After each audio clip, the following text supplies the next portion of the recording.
جو موضوع ہے وہ ہمارے مستقبل کا ویژن اور لائحہ عمل. تو یہ موضوع جو ہے انفرادی بھی ہے اور اجتماعی بھی ہے. تو اس پر ہمارے اس ڈسکشن میں حصہ لینے کے لیے 5 بڑے جو ہے ہونہار نوجوان علماء یہاں پر جمع کیے گئے ہیں. تو اس میں فی الوقت ہمارے ساتھ یہاں پر 4 علماء موجود ہیں. اس میں میرے بائیں جانب مولانا ضیاء الرحمن عمری صاحب، آپ جو ہیں گلبرگہ سے ہیں اور 2013 میں آپ عمر آباد سے فارغ ہوئے ہیں. آپ الحمدللہ حافظ ہیں، عالم ہیں، فاضل ہیں، اور آپ کا جو دلچسپی کا میدان ہے وہ اسلامک فائنانس، اسلامی معاشیات.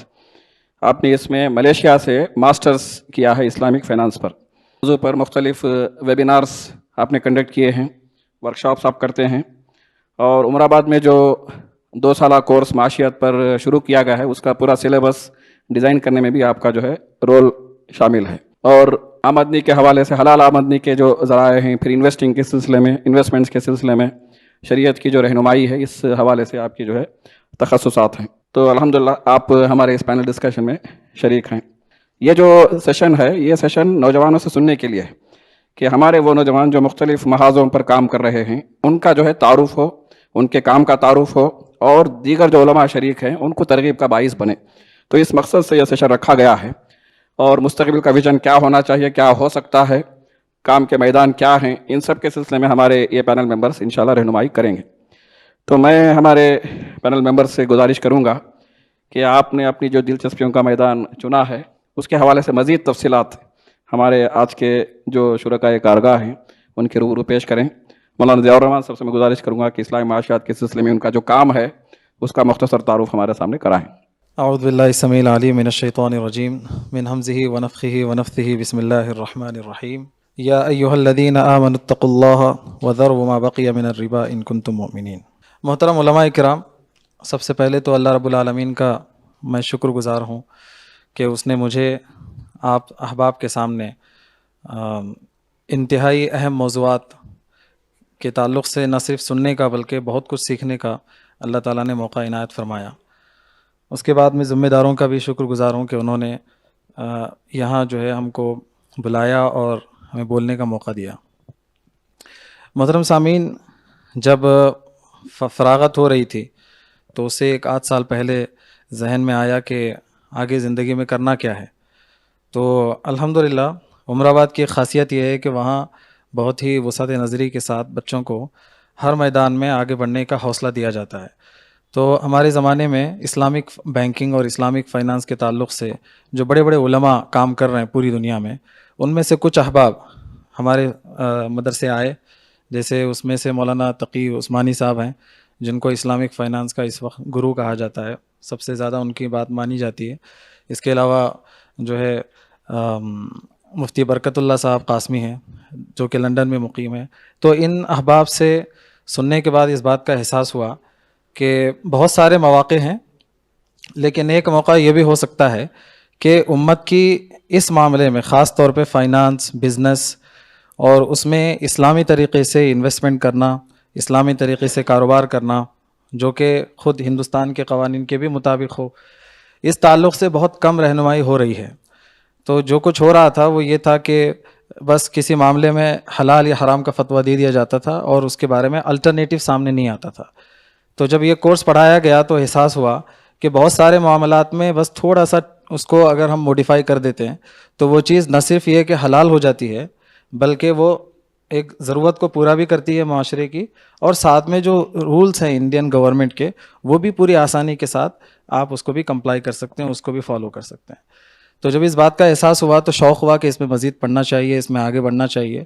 تو الحمدللہ اس کے لیے جیسے کہ آپ نے سنا کہ میں نے ماسٹرز کیا تھا ملیشیا سے، اور الحمدللہ ابھی اسی تعلق سے جو ہے خدمات جاری ہیں. تو جو ہماری کمپنی ہے اس میں ہم لوگوں سے پیسہ اکٹھا کرتے ہیں اور اس کو حلال طریقے سے ایسے بزنسز میں لگاتے ہیں جو کہ ایسا کام کر رہے ہیں جو شریعت میں منع نہیں ہے، ممنوع نہیں ہے. تو ایسے کاروبار میں ہم لوگ کمپنی پیسہ لگاتی ہے. تو اس میں ہمارا یہ کام ہوتا ہے، ہمارا رول یہ ہوتا ہے کہ جو بھی اگریمنٹس ہوتے ہیں انویسٹر کے اور کمپنی کے درمیان، یا پھر ہماری کمپنی اور جس کمپنی میں ہم انویسٹ کرتے ہیں ان کے درمیان جو بھی معاملات طے ہوتے ہیں ان معاملات کو کھنگالا جاتا ہے شریعت کی بنیاد پر، اور یہ دیکھا جاتا ہے کہ کہیں بھی شریعت کی پابندی یعنی شریعت کی نافرمانی تو نہیں ہو رہی ہے. اور اس کے علاوہ ہماری ایک اعلیٰ کمیٹی بھی ہوتی ہے جس میں بڑے بڑے اسکالرس ہوتے ہیں، جیسے میں نے نام لیا مفتی برکت اللہ صاحب ہیں، خالد سیف اللہ رحمانی صاحب بھی ہماری ایک کمپنی کے ذمہ دار ہیں. تو اس طرح سے بڑے بڑے علماء جو ہے ہماری کمیٹی میں ہوتے ہیں، اور ان کی رائے لی جاتی ہے کہ کچھ معاملات ایسے ہیں جن میں آپ کی رائے کی ضرورت ہے. ویسے تو سارے معاملات وہ جانتے ہیں، جن معاملات میں لگتا ہے کہ اس معاملے میں جو ہے یہ شریعت کی یعنی خلاف ورزی ہو رہی ہے، تو اس میں ہم پہلے اپنا ایک خاکہ تیار کرتے ہیں اور اس میں اپنا ایک اوپینین تیار کرتے ہیں. اس کے بعد ان کے سامنے اس کو پیش کیا جاتا ہے. پھر وہ لوگ اپنے تجربے کی بنیاد پر ہمیں بتاتے ہیں کہ اس چیز کو کس حد تک مانا جائے گا یا اس کو کس حد تک موڈیفائی کیا جائے گا. تو اس قسم کا کام ہے الحمدللہ. جی جزاک اللہ، ماشاء اللہ. آڈینس میں اگر کوئی پوچھنا چاہ رہے ہیں ہمارے کسی پینل ممبر سے تو ہاتھ اٹھائیے اگر کوئی متعین سوال آپ کے ذہن میں آ رہا ہے. جی بڑے تگڑے سوالات آئے ہیں. اب اس میں انشاءاللہ جو ہے مختصراً جتنا جواب کی گنجائش ہے ہمارے ضیاء الرحمان صاحب پیش کریں گے. Stock market, investment, bitcoin اور کیا ہے bitcoin network marketing. جی بسم اللہ الرحمن الرحیم. تو دیکھیے جہاں تک اسٹاک مارکیٹ کا سوال ہے تو یقیناً یہ جتنے بھی سوالات ہیں ان کے لیے کافی وقت درکار ہے کہ جس کو صحیح سے ایکسپلین کرنے کے لیے. بہرحال بالکل مختصر انداز میں آپ کے سامنے جو ہے میں بتاتا ہوں انشاءاللہ. تو الحمدللہ ہندوستانی مسلمانوں کے پاس ایک بہت بڑا جو ہے موقع ہے کہ وہ ہندوستان کی اسٹاک مارکیٹ میں بہت اچھے طریقے سے انویسٹ کر سکتے ہیں. میں آپ کو بتاؤں کہ یہ موقع اصل میں ملیشیا کے مسلمانوں کو بھی حاصل نہیں ہے، کیونکہ یہاں جتنی کمپنیاں اسٹاک مارکیٹ میں ہیں اتنی کمپنیاں ملیشیا میں آف کورس نہیں ہیں. انڈیا میں بہت ساری کمپنیاں ہیں اور الگ الگ کمپنیاں جس میں آپ انویسٹ کر سکتے ہیں. تو ہمارے پاس انویسٹمنٹ کرنے میں ایک قانون یہ ہوتا ہے کہ آپ ایک ہی باسکٹ میں پورا پیسہ نہ لگائیں بلکہ اس کو الگ الگ الماریوں میں تالا مار کے رکھیں تاکہ ایک اگر خراب ہوا تو دوسرا آپ کے پاس باقی رہے. تو اس ناحیے سے بہت اچھا موقع ہے. جہاں تک بات اس کے صحیح یا غلط ہونے کی، تو اس میں معاملہ یہ ہے کہ کوئی بھی کمپنی ہندوستان میں مکمل طور پر اسلامی طریقے سے کام نہیں کر سکتی. یہ بات آپ ذہن میں رکھیے. کہیں نہ کہیں جا کے کچھ نہ کچھ ایسے معاملات ہوں گے جس میں اسے تھوڑا بہت کمپرومائز کرنا پڑتا ہے. تو جو لوگ بزنس مین ہیں وہ اس بات کو اچھی طرح سے جانتے ہیں. میں آپ کو چھوٹی سی مثال دیتا ہوں. ہم میں سے ہر ایک کے پاس بینک اکاؤنٹ ہے. ہم میں سے ہر ایک آج کل UPI یوز کرتا ہے جس کو ہم پے ٹی ایم، گوگل پے جس کو بولتے ہیں. تو گویا کہ ہم خود جو ہے کسی نہ کسی ناحیے سے غلط کر رہے ہیں. وہ اس ناحیے سے کہ ہم اپنا بینک اکاؤنٹ کھولے ہوئے ہیں، اور بینک کا کام کیا ہے؟ سودی کاروبار. تو بینک اکاؤنٹ کھولنا خود ایک سودی کاروبار میں ملوث ہونا ایک ناحیے سے ہے. تو بہرحال چونکہ ہماری مجبوریاں، اس لیے ہم کوشش یہ کرتے ہیں کہ جس حد تک اسلام کی پابندی ہو اس حد تک اس کو کیا جائے. تو اسٹاک مارکیٹ کے تعلق سے ہندوستان کے اور پوری دنیا کے بڑے بڑے علماء نے کچھ قوانین بتائے ہیں، کچھ پیرامیٹرز بتائے ہیں. تو بہت اچھی بات یہ ہے کہ ہندوستان کی بہت ساری کمپنیاں ہیں جو ان قوانین یا ان پیرامیٹرز پر مکمل طور پر اترتی ہیں، بلکہ ہندوستان کی بہت ساری ایسی ایجنسیاں بھی ہیں، ایسے ادارے بھی ہیں جو کہ ملیشیا سے بھی زیادہ اسٹرکٹ اسلامی قوانین کے تحت ان اسٹاک کو جو ہے فلٹر کرتے ہیں. فار ایگزامپل میں آپ کو مثال دیتا ہوں. ملیشیا کی اگر کوئی کمپنی ہے تو اس میں کہا جاتا ہے کہ اگر اس کمپنی کو حلال انکم کے علاوہ اگر نان حلال انکم آتی ہے، حرام کمائی بھی اس کمپنی میں شامل ہے، اگرچہ کہ کمپنی کا بزنس موبائل بیچنا ہو، لیکن اس کے ساتھ ساتھ اس کو ہو سکتا ہے کہ سود کی کوئی آمدنی آ رہی ہو، تو ملیشیا کے قانون کے حساب سے اگر 5% تک سود کی آمدنی ہے، کل آمدنی کا 5% تک، تب بھی اس کمپنی کو حلال کے درجے میں رکھا جاتا ہے یا جائز کے درجے میں رکھا جاتا ہے. لیکن ہندوستان میں 5 کی جگہ 3 کر دیا گیا ہے. تو ہم لوگ ماشاءاللہ سے ان سے بھی زیادہ اسٹرکٹ ہیں، حالانکہ وہ ایک مسلم کنٹری ہے. تو اس ناحیے سے اگر ہم دیکھیں گے تو ہمارے پاس زیادہ مواقع ہیں. جہاں تک بات نیٹ ورک مارکیٹنگ کی ہے تو نیٹ ورک دیکھیے مارکیٹنگ کا جو مسئلہ ہوتا ہے کہ اس میں زیادہ سے زیادہ کسٹمر کو حاصل کرنے کی کوشش ہوتی ہے. لیکن نیٹ ورک مارکیٹنگ میں یہ جو ہے مسئلہ یہ ہوتا ہے کہ عام طور پہ جو پونزی اسکیم جس کو بولا جاتا ہے یا جس کو فراڈ اسکیم جس کو بولا جاتا ہے، وہ عام طور پہ بالکل نیٹ ورک مارکیٹنگ جیسے ہی دکھتے ہیں یا بالکل ویسے ہی ہوتے ہیں. اس کو پیرامڈ اسکیم بھی کہا جاتا ہے. یعنی اس میں یہ ہوتا ہے کہ جو پہلے آدمی پیسہ لگا دیتا ہے، عام طور پہ نیٹ ورک مارکیٹنگ میں کہا جاتا ہے کہ آپ کو کوئی پروڈکٹ خریدنا پڑے گا، آپ کو تھوڑا پیسہ لگانا پڑے گا، چاہے 8 یا 10 ہزار ہی کیوں نہ ہو. بعض دفعے تو آپ کو یہ بولا جاتا ہے کہ صرف 400-500 فیس ہے، اتنا ہی دے دو, اس کے بعد آپ فری ہیں, آپ جو چاہے کر سکتے ہیں. تو بہرحال نیٹ ورک مارکیٹنگ میں جب تک کمپنی کوئی اچھی اسٹیبلش نہیں ہے, اور جب تک آپ کو یہ نہیں لگ رہا ہے کہ یہ کمپنی جو ہے یعنی مجھے استعمال کر رہی ہے, مجھے خود کو پروڈکٹ بنا رہی ہے یا میرا پیسہ استعمال کر رہی ہے, تو اس وقت تک جو ہے آپ اس میں جا سکتے ہیں. البتہ بہت ساری کمپنیاں, یعنی میں آپ کو بتاؤں کہ تقریباً 95% جو نیٹ ورک مارکیٹنگ کی کمپنیاں ہوتی ہیں وہ عام طور پہ فراڈ ہوتی ہیں, عام طور پہ فراڈ ہوتی ہیں, تو اس میں نہ جانا زیادہ بہتر ہے. جہاں تک بات بٹ کوائن کی ہے تو یہ ایک بہت ہی طویل قسم کا ٹاپک ہے. مختصر انداز میں آپ کو سمجھاؤں تو بٹ کوائن کیا ہے, یہ ایک سافٹ ویئر ہے, ایک ایسا سافٹ ویئر ہے کہ جس میں کچھ سوالات ہوتے ہیں. اگر کوئی بھی موبائل یا کوئی بھی کمپیوٹر ان سوالات کو حل کر دیتا ہے تو اس کا ایک ریوارڈ ملتا ہے, اس کا ایک فائدہ ملتا ہے اس کمپیوٹر کو سوالات کو حل کرنے کی وجہ سے. وہ فائدہ جو ہے بٹ کوائن کی شکل میں آتا ہے.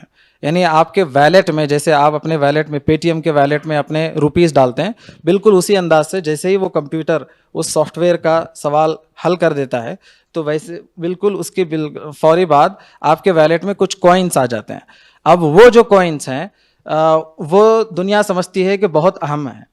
اب دیکھیے علماء نے یہ قانون بتایا ہے کہ جہاں تک بات کرنسی کی ہے تو اس میں علماء کی تقریباً 3 رائے ہیں. ایک رائے یہ ہے کہ کرنسی صرف وہ ہے جو سونے اور سکے کی شکل میں ہے, ٹھیک ہے, چاہے وہ جسی بھی شکل میں ہو, ڈھلا ہوا شکل ہو یا کوئی بھی اور شکل ہو. ایک رائے یہ ہے کہ کرنسی وہ ہے جو صرف اور صرف ڈھلے ہوئے سونے کی شکل میں ہو یا سکے کی شکل میں ہو, چاندی سونا جو کہ ڈھلا ہوا ہو. اور تیسری رائے یہ ہے کہ کرنسی کوئی بھی ہو سکتی ہے جب تک کہ مقامی حکومت نے اس کو تسلیم کیا ہو. اگر مقامی حکومت نے اس کو تسلیم کیا ہے تو اس کو کرنسی مانا جائے گا. اب جو بٹ کوائن ہے, دنیا میں شاید ایک آدھ کنٹریز ہیں, میرے نالج کے حساب سے ایک ہی کنٹری ہے جس نے اس کو ایک لیگل ٹینڈر تسلیم کیا ہے, اس کو لیگل مانا ہے. اس کے علاوہ دوسری کوئی بھی کنٹری نہیں ہے جو اس کو لیگل مانتی ہو.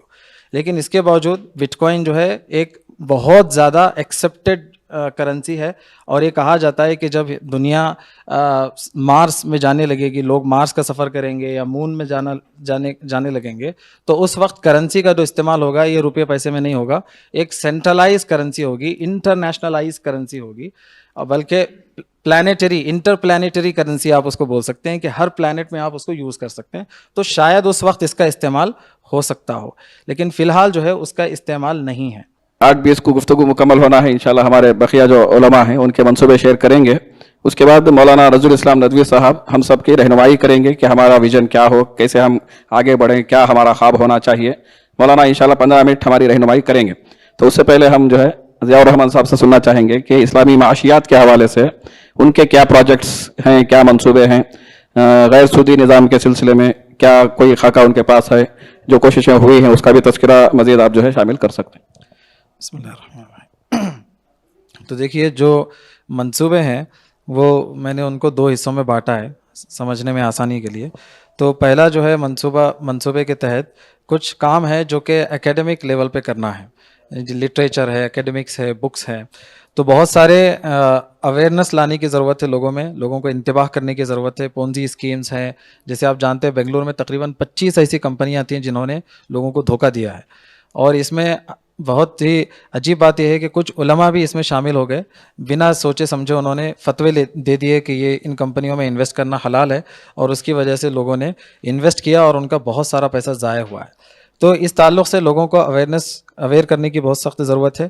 ایک چیز ہوتی ہے فائنانشیل لٹریسی, جو کہ آج کل جو ہے باضابطہ 10th کلاس میں بچوں کو ایک سبجیکٹ کے طور پہ پڑھایا جا رہا ہے. یعنی کچھ ایسی معلومات فائنانس کے بارے میں جو ہر انسان کو جاننا ضروری ہے آج کی تاریخ میں. ایسی معلومات کو عام کرنا ایک اہم مقصد ہے, انشاءاللہ اس تعلق سے کام ہو رہا ہے. اس کے علاوہ بہت سارے ایسے موضوعات ہیں جو کہ بعض موضوعات ہیں جو تھوڑا سا کلاسیکل لگتے ہیں, اور بعض موضوعات ہیں جو پریکٹیکل ہیں, ان پر کتابیں لکھنے کا منصوبہ ہے انشاءاللہ. یہاں تفصیل کا موقع نہیں ہے ورنہ اس کو میں تفصیل سے بتاتا. اس کے علاوہ پریکٹیکل جو معاملہ ہے, ابھی فی الحال جو ہے بنگلور میں ہمارے 3 ادارے چل رہے ہیں. اس میں ایک ادارہ ہے لائف لائن فاؤنڈیشن کے نام سے, جس میں بالکل غریب عوام کو بلا سودی قرضے دیے جاتے ہیں اور ان کی پہلے تربیت کی جاتی ہے, ان کو ایک کام بتایا جاتا ہے, اس کے تحت ان کو پیسہ بھی دیا جاتا ہے, پھر ان کی مانیٹرنگ بھی کی جاتی ہے کہ انہوں نے پیسے کو کیسے استعمال کیا. اس کے علاوہ ایک ادارہ ہے رہبر فائنینشیل سروسز کے نام سے، جو کہ مڈل کلاس کے جو لوگ ہیں ان کے پاس سے پیسہ لے کر کے اس کو اچھی کمپنیوں میں لگاتے ہیں اور ان کو ایک اسٹیبل انکم جیسا معاملہ ان کو دیتے ہیں. ان کے کسی کوئی بندہ اگر 1 کروڑ انویسٹ کر دیتا ہے تو اس کو سال کو تقریباً 8 سے 10 لاکھ کا ریٹرن آ جاتا ہے اور 3 مہینے میں ایک مرتبہ ان کو ڈسٹریبیوٹ کیا جاتا ہے. تو ایک بندے کو جو ہے تھوڑا سا سکون پہنچانے کے لیے یہ کام کیا جا رہا ہے. یہ تمام کے تمام ادارے گورنمنٹ کے رولز ریگولیشنز کے حساب سے ہی چلتے ہیں.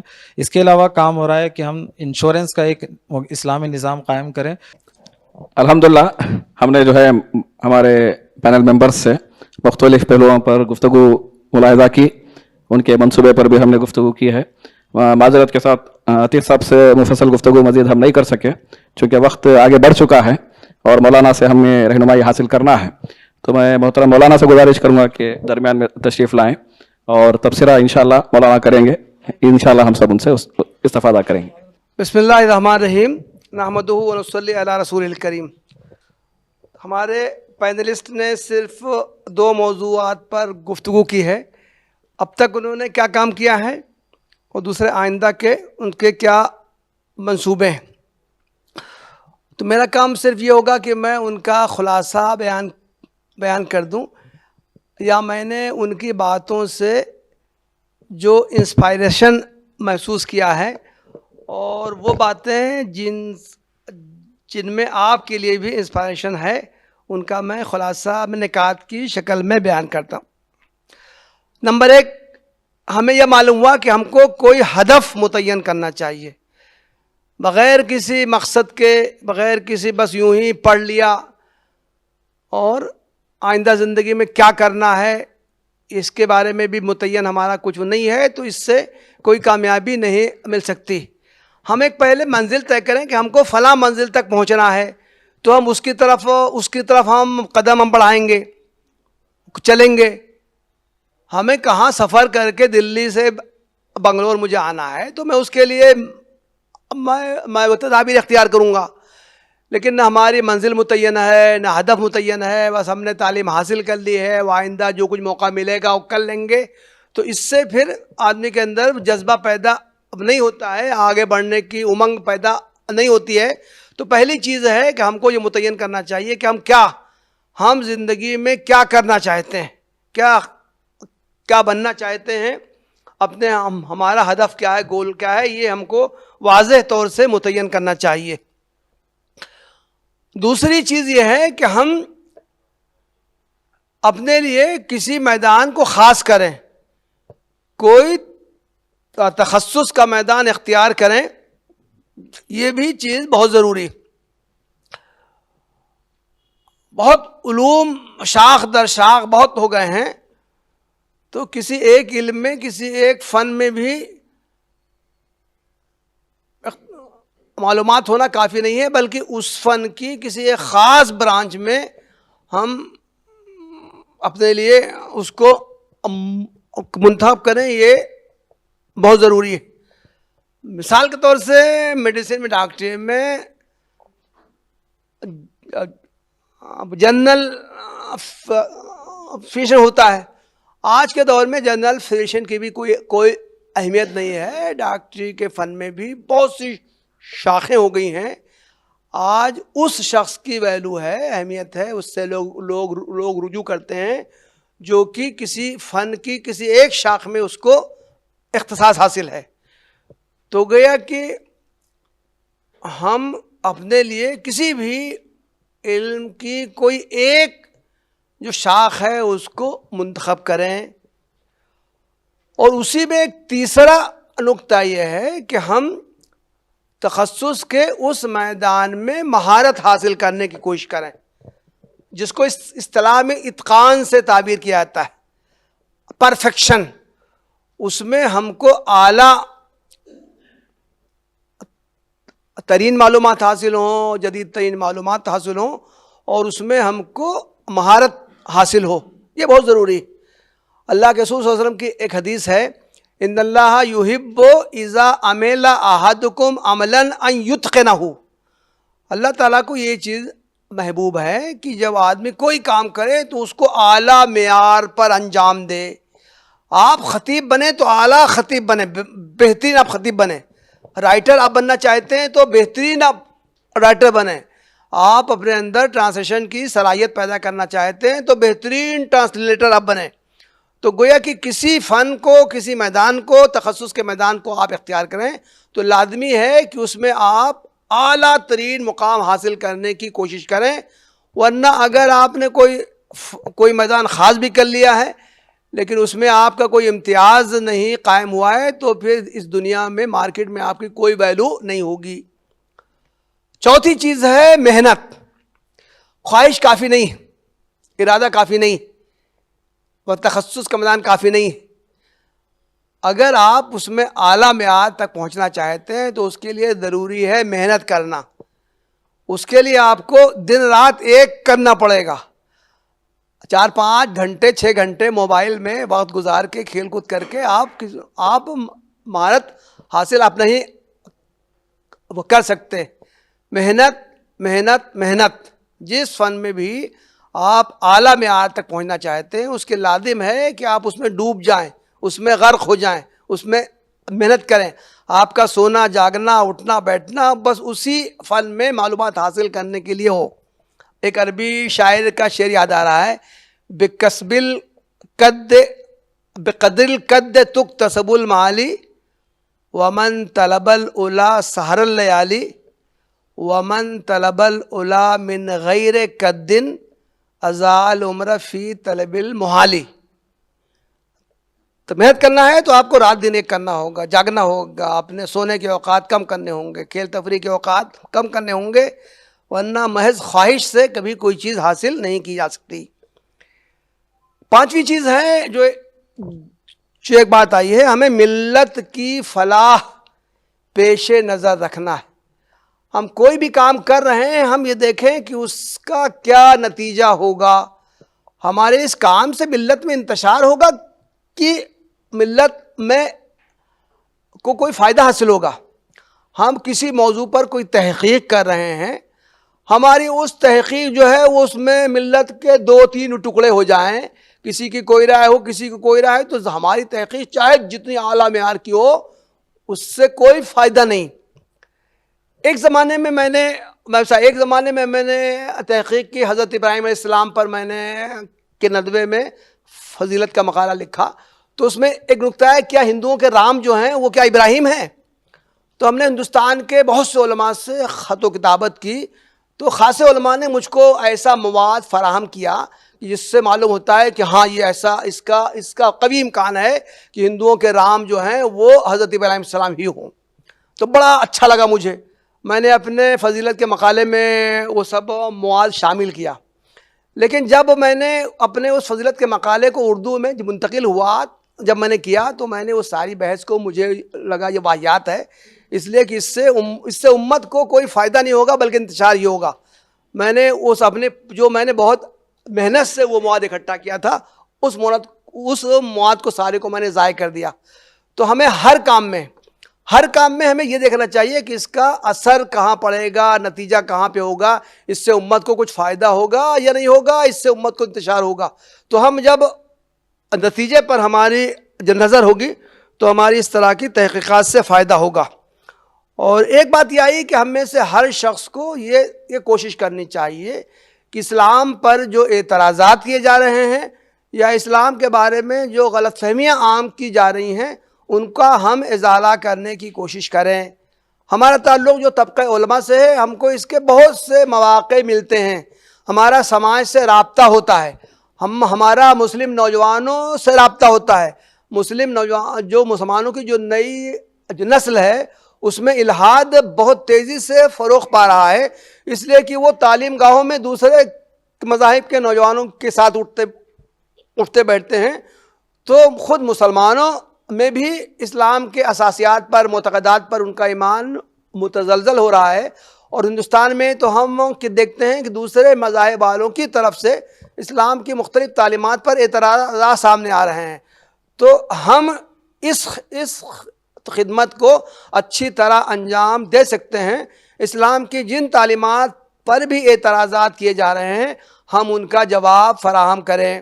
اور اس تعلق سے ایک بات میں کرنا چاہتا ہوں، ہمارا اگر یہ جواب ہوگا کہ یہ تو حرام ہے، بھائی شراب کیوں پئیں،